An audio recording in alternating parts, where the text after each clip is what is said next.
pangarap, nandito na naman po tayo sa ating inabangang teleseryang Abot Kamay ng Pangarap. At ayun na nga guys, dahil tumawag si Doc Lindo ng pulis at ayun, biglang lumating yung mga pulis at gustong arestuhin itong si Dax, pero gusto na sana nilang makatakas ni Zoe. At ayun na nga, walang magagawa itong si Dax at namamakawa si Zoe sa kanya na yumuko na siya para sa kanila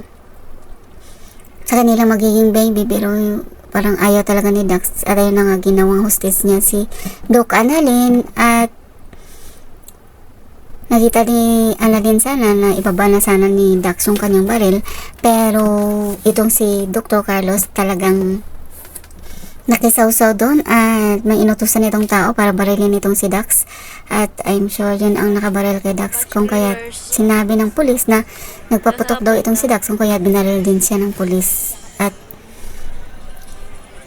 pagkatapos noon, tinulungan nila Dr. RG si Dax, dinala ito sa hospital kung saan namamakawa itong si Zoe na sana mabuhay pa yung boyfriend niyang si Dax at sana yung matulungan ito ni Dr. RJ. At kinausap ni Dr. RJ yung kanyang anak at pinaamin ito kung talagang si Dax ba yung ama ng kanyang pinabubuntis, at sinabi nito na oo. At siyempre okay, naging okay yun kay Dr. RJ kasi wala naman siyang magagawa kasi yun ang gusto ng kanyang anak.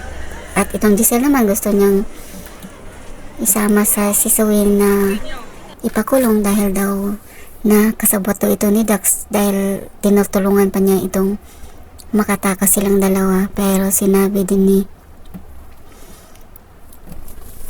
Annalyn na hindi naman kagustuhan ni Zoe yun, at nagsisi si Annalyn kung bakit pinigilan pa niya si Zoe kung kahit nangyari yun. At ito naman si Doc Lindon nagsisi din na kung bakit tumawag pa ito ng pulis dahil pwede naman daw mapag-uusapan at mapag-isapan si Zoe na huwag sumama kay Dax. At ayun na guys, dahil sa nangyari, pumunta doon si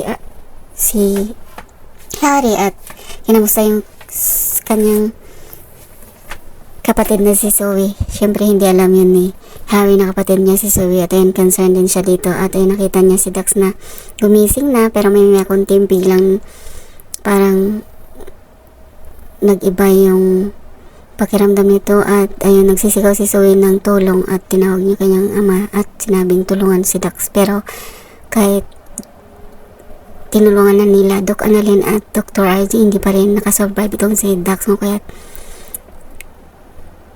namatay itong si Dax. At galit na galit itong si Zoe at si Annalyn ang kanyang sinisisi sa pagkamatay ng kanyang boyfriend.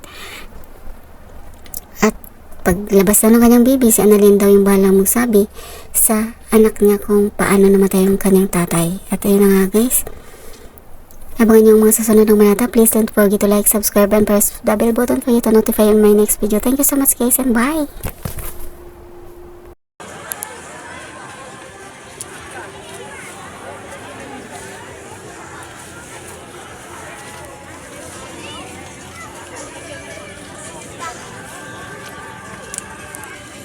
May lakto tako mo dito.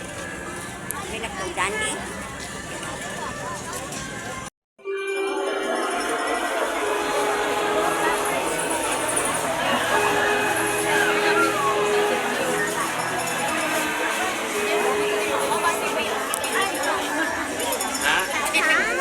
Video.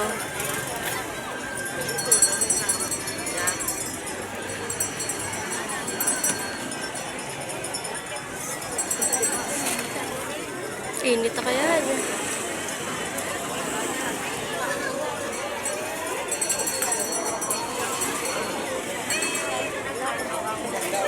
So many people.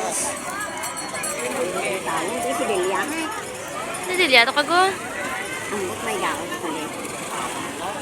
Mapanaw sa pagtutok sa bukit.